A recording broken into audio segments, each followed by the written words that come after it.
Hello, everybody. Andrew Blake from the digitalaudiomanual.com with another episode of Cubase Tips for the week of April 10th, 2026. Let's begin today revisiting the FX Modulator. This is a stock plugin included in Cubase Pro, and we're looking at it right now on the screen. This effect has a very interesting way to change just about any sound, from vocals to synths or guitars or anything in between. And the sound effect that this has is pretty hard to explain. The best way is just to hear it and see what it does. Although it works on pretty much any sound, I have found probably the most obvious place is to put this on any simple drum loop. And I would recommend you do that if you're just getting into it, because you can really hear the changes that it makes. So just go to your media bay, find a drum loop somewhere, bring it out into your project. In this case, we're going to use this one. And to load up this FX Modulator, hit the E button to open up the channel, go over to your insert area, hit the drop down and type in FX. Typically your modulator will show right up, hit enter, and then the E to open this up. And you get this interface for the FX Modulator. If we play our drum loop, we can hear there's no change yet. So the best place to start is go up to the preset area, which gives you all kinds of different choices. I'll just click on any of these to start with. And before you hear any sound at all, you're immediately going to see this kind of picture of various steps or points. Just observing that as we go along, let's play our loop and click through some of these presets. Listen to what it does to this basic drum loop.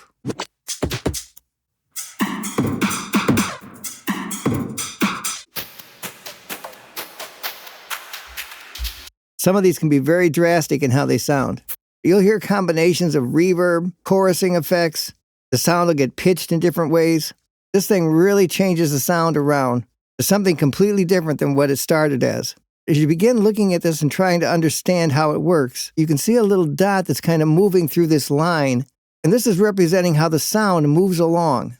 As it moves along this line from left to right, it goes through its various changes. One place to begin to get your own handle on this, along the bottom right of the screen, you have something that says Effects. When you click on that, you may see something down here, or it may be blank at the moment.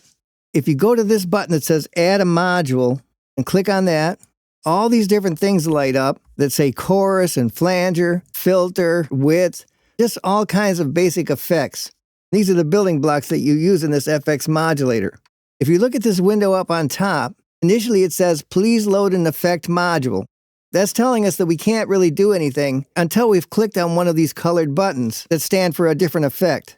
Again, if there's nothing here, then our drum loop sounds just like it used to.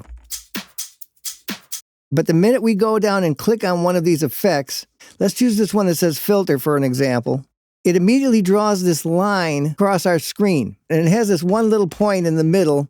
If you click on that point and move it up and down, the whole bar moves up or down. Because the sound, when we play it, moves through this bar from the left to the right, if we move this up or down, we're going to hear some kind of change of how it affects the sound. Let me play this. I'm going to start from the top and bring it down.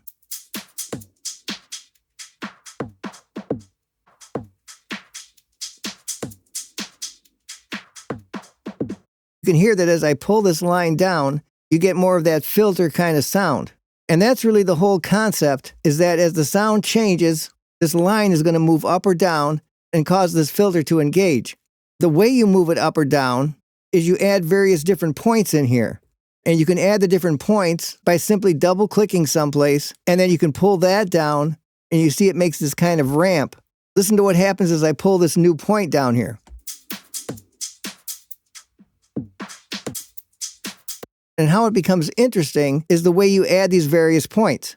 Let's say I pull this one down someplace, and I decide to go over here further, double-click, and put another point in, and listen to the difference.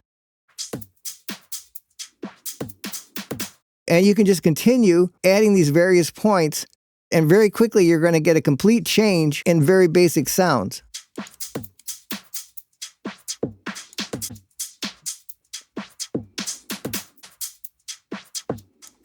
Along the top, you're given a whole bunch of already pre-made various shapes, and you can simply just click through these various shapes to hear what kind of difference that can make in your sound.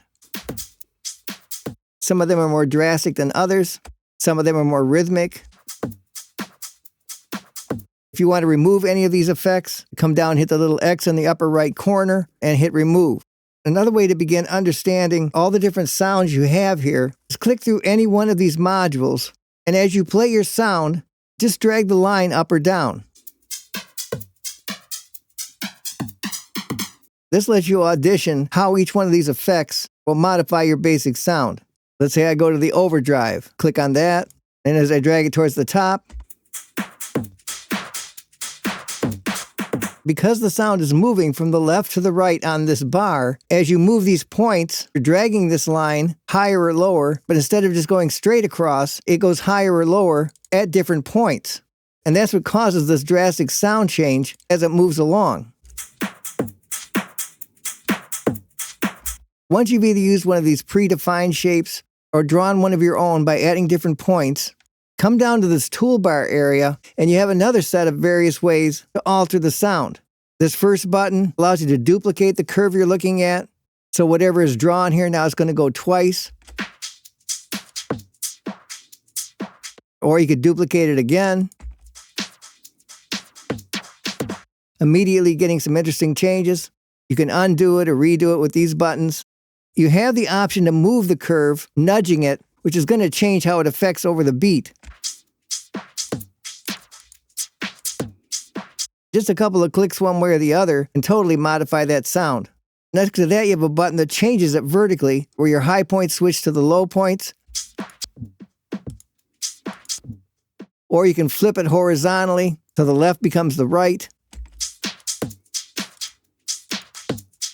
You have this button here that says select all the curve points.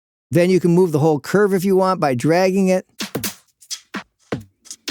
One of the interesting things is how you can take just a section of this curve by selecting it, go back up to your presets, and you can actually draw presets into your preset. If I come over here and select a different area, hit a different shape from up here, and put these other shapes right inside of the original shape. Then if it gets too carried away and you need to start over, you have this X that says reset the curve, and you're back to the straight line. You have a randomize button, and simply hitting this a number of times totally gives you new shapes very quickly to experiment with as well. So knowing and using just these basic steps can launch you down many interesting and fun adventures in sound design. And if you're looking to up your understanding with all the various features and functions in Cubase and Wavelab and other music software, be sure to click the link in the description of this video so you can get your free preview copy of the digital audio manual.